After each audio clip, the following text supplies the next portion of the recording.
अस्सलाम वालेकुम जनाब। आज फिर छठा हिस्सा हम शुरू करते हैं आपसे गुफ्तगू का। जी जी। पिछला बड़ा दिलचस्प था लेकिन वक्त की तंगी वजह से बात कंप्लीट नहीं हो सकी और मैं थोड़ा सा हिचकिचा भी रहा था आपके पीएचडी का जिक्र करते हुए, जब मैं तनकीद कर रहा था पीएचडी के ऊपर और यूनिवर्सिटी की पीएचडी के ऊपर। क्योंकि सच्ची बात है कि दोनों चीज़ें, एक तरफ खपत इतनी बढ़ गई है जब से वो जिया साहब मरहूम ने पैसे वैसे रखे थे, डॉक्टरेट की है, ये तो 25,000 रुपये फिक्र महीना। आए कि ना आए मगर आए डिग्री। जो लोग वहाँ पे कर रहे हैं कॉलेजेस में, उनका एक दफ़ा लग जाए तो फिर कोई मसला नहीं है। और मेरे पास शायद, मैं अगर आप कहेंगे तो मैं भिजा दूंगा, रिकॉर्ड में एक ऐसी तस्वीर है कि एक पीएचडी साहब की जो कि पेशावर में दुकान खोल के बैठे थे कपड़े की, कि क्या करे वो। और दूसरी तरफ ये कि संजीदा उसके बारे में रुकावट भी पाई जाती है। मैं कहूँगा कॉन्फ्लिक्ट टेस्ट है सीनियर्स का अपने जूनियर के साथ, कि पीएचडी नहीं करने देते हैं। ये तीसरा आपका केस था, ये आपने भी तो एक पीएचडी किया और बड़ा उसका चर्चा रहा पीएचडी का। क्या मतलब चर्चा?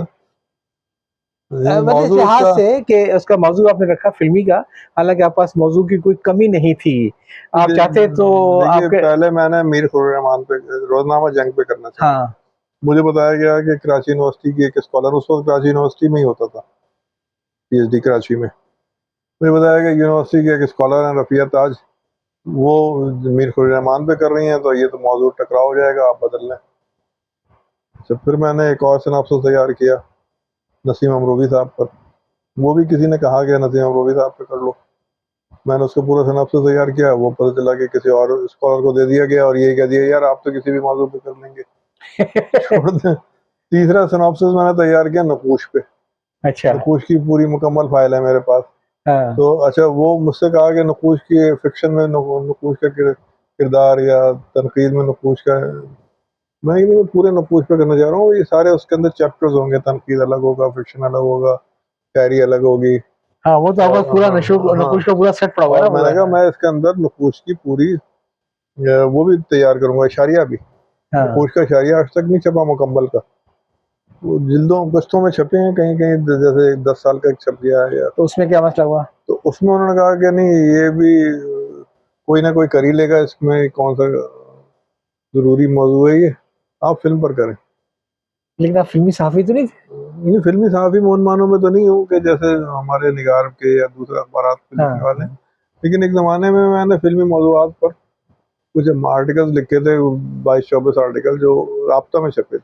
अच्छा अच्छा, अच्छा। और वो पूरी फिल्म हिस्ट्री थी, जी। और उसमें इंडिया की असल में कि महबूब खान पे और कमाल अमरोई पे और के आसिफ पे, श्याम बेनेगल पे और सत्यजीत रे पे, जितने भी हमारे बड़े बड़े डायरेक्टर्स थे, राज कपूर, अच्छा अच्छा तो उन अच्छा। पर एक एक दो दो आर्टिकल लिखे थे। राज कपूर पे 2 लिखे थे, बाकी सब पे एक एक था। तो वो उनकी नज़र से गुजर चुके थे, जो हमारे सुपरवाइजर थे डॉक्टर तौसीफ अहमद खान।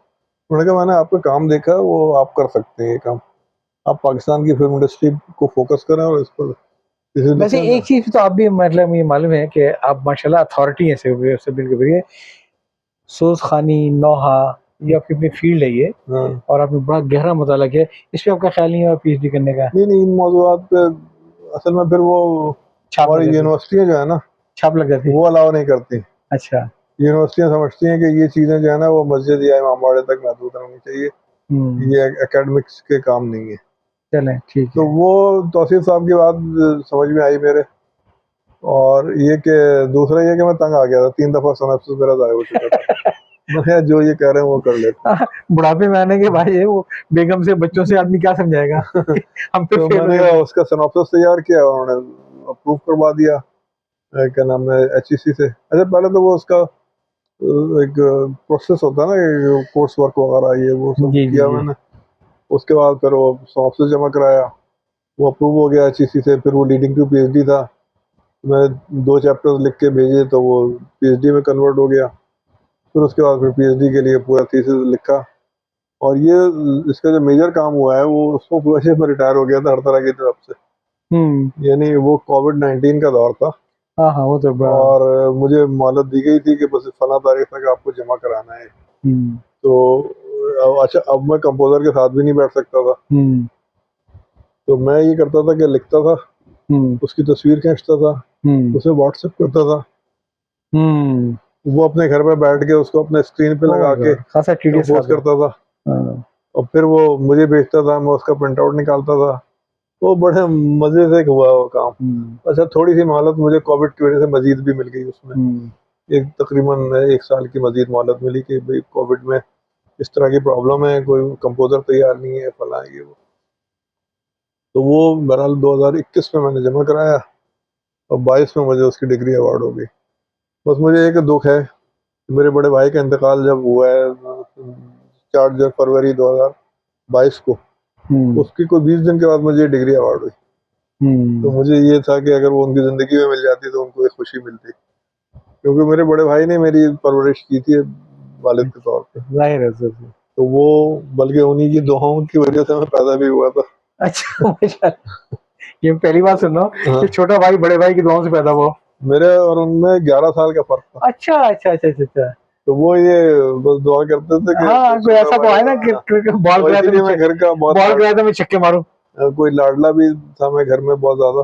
जी, तो जाहिर ये है ऐसे मौके तो हाँ, आदमी मिस करता है ना। तो वो उनको फिर मैं मिस किया। अब ये जैसे अवार्ड मिला मुझे, तस्वीर मुझे ज़ाहिर है सबसे पहले उन्हीं का ख्याल आया। कल यकीन करें जब पहली दफ़ा मुझे तस्वीरें आई तो मेरे जहन में सबसे पहले जो जहन में आया है, बड़े भाई को मैं फॉरवर्ड कर दूँ तस्वीरें। क्या बात फिर एकदम से मुझे झटका लगा।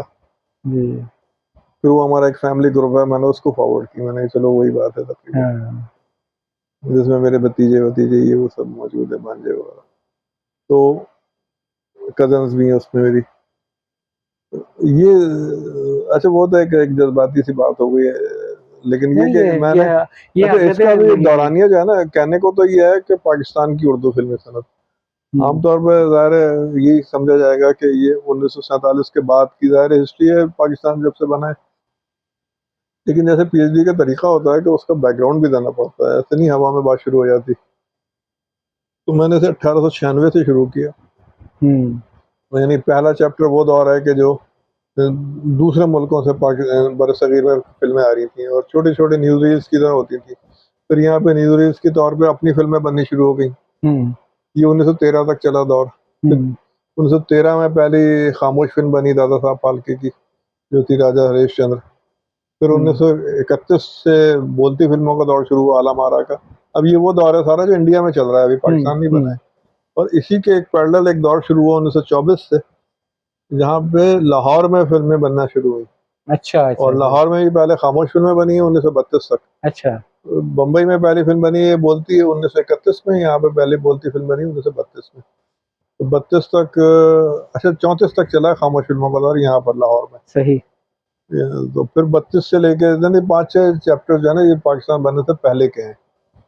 फिर वहाँ से किताब शुरू होती है कि क़याम पाकिस्तान के वक्त हाँ सही है। पाकिस्तान की फिल्मी सूरत हाल, कितने लोग चले गए, कितने लोग आ गए, जैसे शौकत हसन रिजवी, नूरजहाँ, फिरोज निज़ामी, बेशुमार लोग वहाँ से हिजरत करके यहाँ आए। यहाँ से बेशुमार लोग जो है वो इंडिया चले गए।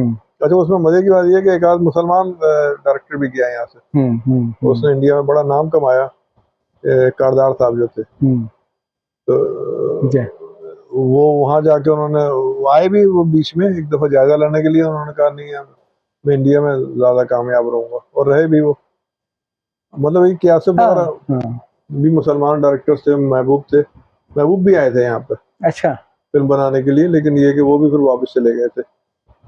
हालांकि महबूब खान ने कोई ज़्यादा फिल्में नहीं बनाई। बहरहाल वो क्यासिफ ने भी ज़्यादा फिल्में नहीं बनाई, लेकिन ये लोग वहाँ पे बहुत कामयाब रहे, बहुत सक्सेसफुल रहे। यहाँ पर जैसे WZ अहमद आए, उन्होंने उनकी वजह से 2 फिल्में बनाई यहाँ पे, एक रूही और एक वादा। तो लेकिन वो क्या पाकिस्तान की फिल्म इंडस्ट्री के लेजेंड्स में शुमार होते हैं, क्योंकि उन्होंने इंडिया में बहुत काम किया था, मन की जीत वगैरह। और जोर साहब को उन्होंने एक तरह से इंट्रोड्यूस किया था फिल्म इंडस्ट्री में। अच्छा, आपका जो पीएचडी का जो थीसिस था और फिल्मी दुनिया के हवाले से, मेरा ख्याल है कि सोशल मीडिया पे भी इसका थोड़ा चर्चा रहा था एक ज़माने में।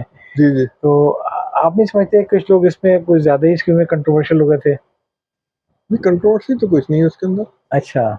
बस ये मुझे पता नहीं, बैक ऑफ माइंड में है कि जब गालिबन पिछले साल अक्टूबर के महीने में जब फ़लस्तीन का मसला हुआ था, उसके फ़ौरन बाद आपका वो ये एक इस थीसिस के ऊपर कोई बज़्म मुकालमा में गालिबन ये तारीख़ था कि आपके वो तो देखिए हुआ ये था कि बस में मुकालमा के प्रोग्राम आपको पता है 2-3 महीने पहले से तय होते हैं हाँ, ये बात कि है। फला महीने में फला साहब फला तारीख को। तो मुझे उन्होंने, अच्छा मैंने उनसे कहा था कि ये मुहर्रम वगैरह की मसरूफियात जो चलती हैं वो उसके बाद हम कर रखेंगे उसको। तो उन्होंने कहा ठीक है। वो सितंबर अक्टूबर आ गया, हमने जाके वो, अच्छा वो अपनी किताब का एक तारुफनामा पढ़ा वहाँ पे। तो वो फिर बाद में एक साहब जब सवाल जवाब का सेशन शुरू हुआ तो उन्होंने कहा कि ये फ़लस्तीन में जंग हो रही है और आप फिल्म इंडस्ट्री के ऊपर यहाँ पे मज़मून पढ़ रहे हैं। तो वही उनको मेरे ये बैकअप कहा गया पॉइंट कि में था। भाई ये खैर वो तो तो 3 महीने पहले से तय था और उसमें कोई ऐसी जी, कंट्रोवर्शियल बात तो थी नहीं। जी। और अगर हम फ़लस्तीन के मौजू पे अलग हाँ, बात। वो मैं आपसे इत्तेफ़ाक करता हूँ। एक छोटा-सा एतराज़ मुझे भी है। अच्छा, बिल्कुल। वो एक किसी साहब से मेरी मुलाकात हुई जो किसी एजुकेशन डिपार्टमेंट में बहुत ही सीनियर लेवल पे थे। तो एक दफ़ा गवर्नमेंट ने कोई कमीशन अपॉइंट किया, हर सूबे में जाना था उसको और तालीमी मसाइल के ऊपर उनके क्या इश्यूज़ हैं, उसके जी, क्या हल हैं। तो वो बताने लगे कि हम गए बलूचिस्तान, तो जो वहाँ के एकेडमिशियन थे आ रहे थे, बार-बार उनसे इंटरव्यू होता है। तो उसमें फिर एक सवाल था कि जो नक़ल का जो रुझान आ गया है, इस पर कैसे काबू पाया जाए? तो कहें हमारे सामने जो बैठे हुए थे वो उन्होंने एकदम से हँसना शुरू कर दिया। मतलब बड़ा सोबर माहौल, सारे सीनियर लोग बैठे, उनकी हंसी ना रुके। अब बड़ा अजीब सा लग रहा है, वो क्या हो गया ये? तो कुछ रुके तो उनसे अच्छा क्या कह रहे थे, अब फिर हंसना शुरू हो गया। तो कह रहे जब 2-3 दफ़ा ऐसा हुआ, बदमज़गी में ख़त्म हो रही थी बात, तो कह रहे 1 मिनट ठहरें। मुझे हँसी इस बात पे आ रही है कि आप ऐसे मसले की तरफ चले गए हैं, जिसका सिरे से कोई वजूद ही नहीं है। कह रहे हम बड़े परेशान, कह रहे नकल की वजूद नहीं। कह रहे देखिए ये थोड़े दिन का मसला है। अभी कुछ लोग हैं जिनको आता है, कुछ लोग हैं जिनको नहीं आता है। तो जिनको आता है वो उनको बताते हैं जिनको नहीं आता है। थोड़ी देर से बाद कोई भी क्या होगा जिसको आता होगा, तो नकल का मसला ही नहीं होगा। आपने फिल्म इंडस्ट्री के ऊपर उस वक़्त टाइम चुना है जब फिल्म इंडस्ट्री तकरीबन खत्म हो रही थी। लेकिन ठीक है, तारीख का एक हिस्सा बन गया जो इस तरीके हाँ, से। लेकिन ज़ाहिर है तारीख तो, अच्छा फिर नहीं ऐसा नहीं था 2000 की दहाई में हमारे यहाँ जब ये खुदा के लिए और बोल और इस तरह की फ़िल्में बनी हैं, तो एक नया ट्रेंड मिला है हमारी फ़िल्म इंडस्ट्री को। जी। और उसके बाद यानी रिवाइवल हुआ एक तरह से। अब उसको कुछ लोग कहते हैं कि ये फ़िल्म नहीं है, ये टीवी ड्रामा है, टेली ड्रामा है और क्या नाम है, तवील दौरानिया की जो जैसे खेल आते थे, निसार हुसैन वगैरह जो करते थे। तो वो ये उसी तरह के तवील दौरानिया के खेल में 2 गाने डाल के इसको फ़िल्म का नाम दे जी। दिया गया है। तो लेकिन ये कि अब हमारे यहाँ ये खुदा के लिए जब से आई है, ये ट्रेंडसेटर फ़िल्म थी और मैं तो उनका बहुत मद्दाह हूँ शोएब मंसूर का। हाँ, शोएब मसूद एक लेजेंड क्योंकि है। मैं कहता हूँ कि मैंने उनको कहा भी एक दफ़ा कि आप अहेड ऑफ टाइम है, आप वक़्त से आगे के आदमी हैं, सही है। आप जिस दौर में भी आप काम कर रहे होते हैं उससे कहीं आगे। अब देखिए ना उनके पीछे भी अनकही जैसा टीवी जी, सीरियल, बिल्कुल। 50-50 भी उनका आइडिया, और फिर उसके बाद वो आईएसपीआर के लिए बड़े छोटा म्यूज़िक लिखने में 89, अच्छा। म्यूज़िक 89 भी जब वो बच्चे गा रहे हैं गाना, और वो तो कितना कंट्रोवर्सी बनी थी। और फिर ये आईएसपीआर के अल्फा ब्रावो चार्ली वगैरह, तो वो उनसे मेरी 1-2 मुलाकातें हैं इस्लामाबाद में, तो कभी फ़ोन पे भी बात-वात हो जाती है। तो वो हमेशा वक़्त से आगे उन्होंने काम किया, तो खुदा के लिए भी उनकी ऐसी फ़िल्म थी, बोल भी ऐसी फ़िल्म थी। एक आध फ़िल्म उनकी फ्लॉप भी हुई है शायद, वरना नाम था उसका या कुछ ऐसे। हुँ। तो अ, लेकिन उन्होंने एक मतलब मुराद है कि उनकी अपनी फ़िल्में तो कामयाब हुई, लेकिन उन्होंने एक रास्ता भी दिखा दिया जी, कि इन बिल्कुल। मौज़ूआत पे अगर आप काम करेंगे तो फ़ैमिलीज़ भी आएँगी देखने के जी। लिए और फ़िल्में कामयाब भी होंगी। आपसे मेरा ख़्याल है गुफ्तगू इंशाल्लाह चाहे अगर आप याद देंगे, चाहे आगे आगे भी चलती रहेगी, क्योंकि आपसे बात करके बड़ा मज़ा आता है और ये कि वो चीज़ें मालूम होती हैं जिसमें हमारी नज़र नहीं होती है। तो इंशाल्लाह कभी आइंदा भी थोड़ा अगर आपको ज़हमत दिया तो आप यकीन करेंगे। आज कंक्लूडिंग इस पे मैं जो इस गुफ्तगू कंक्लूडिंग इससे पहले कि हम अपनी शायरी के सेशन में आए, क्योंकि आपने नंबर 1 पे शायरी रखा था, तो मैं उसको लास्ट पे लेके शायरी को लेके आ गया हूँ। कंक्लूडिंग इस पे मुझे आपसे एक थोड़ी-सी बात करनी है पाकिस्तान क्रॉनिकल के बारे में। पहला एडिशन हुँ, 2010 तकरीबन, 2010 में। आखिरी, कीमत नहीं अभी मैं इसपे आता हूँ ईयर पे। आखिरी एडिशन 18, 2018 पे। 2010 वाली की कीमत कितनी थी? ₹2500, 2018 वाली कितनी है? अब 8000। ₹8000। अच्छा, आपका देखिए पाकिस्तान क्रॉनिकल का मसला ये है कि जब आप उसको अपडेट करेंगे तो आपको पूरा नए सिरे से करना पड़ेगा, बिल्कुल यही मसला है। ठीक है? नंबर 1। नंबर 2, जो आदमी अफ़ोर्ड कर सकता है 8000 का या पढ़ के अपने 5000 का भी उसे दे दिया, तो वो पुराना नहीं उठाएगा। आपसे रिक्वेस्ट ये है कि आप इसको रिवाइज़ या अपडेट ना किया करें। 2018 वाला है या आप 2023 का? मसला ये हुआ मैं एक हाँ, कंप्लीट करूँ, चाहे वो आप बेस बना लें 2018 को या आप बेस बना लें 2023 को, ठीक है, जी 24 को। हाँ 24 को बेस बना लें, उसके बाद से आप ईयर बुक लेकर आए। मैं यही ईयर बुक ला रहा हूँ अभी। हाँ अभी जो काम हो रहा है मेरा, जो अब अगला जो मुझे जमीमा जैसे मैंने नाम दिया है, जी। वो सप्लीमेंट उसको, वो 2010 पे यहाँ पे हमने पहला वो एडिशन रोका था, मार्च 2010 पे। ये अप्रैल 2010 से, हालांकि वो चीजें उसमें 18 तक की छपी हुई भी हैं, 18 के एडिशन में। इसको जमीमा नहीं, इसको ईयर बुक का नाम दिया है कि एयर बुक हो ही नहीं सकती, क्योंकि 24 सफ़े की कोई एयर बुक दुनिया में नहीं होती। अच्छा, आप 24 रुपए की लगाना चाह रहे हैं? नहीं, 24 सफ़े इससे ज्यादा का इजाफा नहीं होता एक साल में वाकयात का। हाँ, एक साल में अभी तो आप 2010 से लेके चल रहे हैं। हाँ तो अभी तो 14 साल के हो गए ना। हाँ 14 को 24 से ज़रब देंगे आप, तो जी, ये तकरीबन 400 से साढ़े मतलब तीन मैं चार चाह सौ रहा हूँ कि जो भी चीज आए। ये 350-400 सफ़े का एक वॉल्यूम बनेगा। जी, ये तो हो जाएगा, 350-400 सफ़े की तो कुछ वर्थ होगी किताब की, और साइज भी उसका बड़ा है। लेकिन ये मैं कि असल में थोड़ा सा जेलस, मैं भाई देखिए, ये पाकिस्तान है, ये इंसाइक्लोपीडिया ब्रिटानिका की आप मिसाल देंगे कि उसकी एयरबुक आती है, तो वो भी बंद हो गई है। वो तो खैर अलग है शुबा, लेकिन हाँ, आती थी ना पहले, जी जी। तो वो एक मैं साल कह में। रहा था कि अपडेट करने के लिए अगर हम किसी भी किताब को, अगर हम उसको या तो रीप्रिंट है तो इतना मसला नहीं है, लेकिन अगर रिवीजन है तो फिर मसला है। रिवीजन तो नहीं होता ना, वो क्रॉनिकल जहाँ तक छपी हुई है वहां तक तो इक्का दुक्का चीजें बीच में कोई बता देता है कि यहाँ पर आपने ये सन गलत लिख दिया, ये डेट गलत है, अच्छा, ये मैं आपको अपना मसला बता दूं, हाँ मेरे पास आपके वो क्रॉनिकल का पहला वर्जन भी था, और फिर मैंने आपका 2018 का वर्जन लिया था। अब मैं इस खौफ से कांप रहा हूँ कि जब आपका 2024 की अगर नई क्रॉनिकल आ गई, नहीं नहीं आएगी ना। और फिर ठीक है, फिर ठीक है, चलिए। क्योंकि 18 तक तो अपनी जगह पे मार्केट में है, अब वो है, वो मेरे पास ही है। और 10 से लेके 24 तक का आएगा। अब ये मत कहिएगा कि ये 10 से 18 वाले तो हमारे पास मौजूद है, आपके पास मौजूद है, लेकिन जिन्होंने वो 2000 वो सही किताबें है, खरीदी ठीक है, हैं नहीं सही है। उनके पास नहीं है मौजूद, तो मैं हर एक के लिए अलग अलग नहीं छाप सकता कि हाँ, उसका साइज वही एक को सेम होगा 10 से ना। 24 छापूं, फिर एक को 18 से 24 ये जो छापूं। आएगा जमीना जो आएगा, ये साइज वही सेम उसी। बिल्कुल सेम, बिल्कुल वही स्टाइल, वही फॉर्मेटिंग, वही। चले, फिर मुझे थोड़ा सुकून हो गया, वरना सच्ची बात ये है कि लेकिन आपके कीमत खतरे। इसकी भी 4-5 हज़ार रुपए से कम नहीं बैठ रही। वजह यह है कि जो आप 2010 की मिसाल दे रहे हैं, तो ये भी बताइए कि 2010 में मुझे पता है, डॉलर का रेट क्या था और आज डॉलर का रेट क्या है। हाँ, लेकिन ये मतलब कि ये कितने सफ़ात का होगा उसमें ज़िम्मा ये? 58 रुपए का डॉलर था, ये कितने सफ़ात का ज़िम्मा होगा ये? ये तकरीबन 400। तो ठीक है, बस दैट इज़ वर्थ इट, हाँ, दैट इज़ वर्थ इट, ये। क्योंकि ये 1300 सफ़े थे 18 वाले में। क्योंकि अब थोड़ा-सा ये है कि रिटायरमेंट के बाद वो जो है ना, किताबें खरीदते वक़्त सोचना पड़ता है। आपकी 2-3 किताबें पिछली मैंने मिस कर दी हैं, ज़्यादातर मैं खरीद लेता हूँ कि अब वो बजट में आ नहीं पाती हैं किसी अंदाज़ से। एक दो आप वन बता टाइम दिया करें, उसमें कोई डिस्काउंट की सूरत निकाल लेंगे। सारा मैंने मेला रचाया था इसी बात के लिए, ताकि चादर चोरी कर सको। आपने मेरे दिल की बात छीन ली कि आप डिस्काउंट कर सकेंगे तो यकीनन से लेते रहेंगे। तो मैं ख्याल है आज का हम यहीं पे रोक लें इसको, ठीक है, और अब अगला हिस्सा जो होगा उसका तो मुझे भी बड़ी शिद्दत से इंतज़ार है, शायरी का। आपकी शायरी का। अच्छा, तो थोड़ा-सा आप हमें कुछ अपनी, क्योंकि आप आपको तो माशाल्लाह मैं समझता हूँ कि आपको बेहतरीन नाज़गो का भी अवार्ड मिल चुका है। जी जी, अल्लाह का शुक्र है।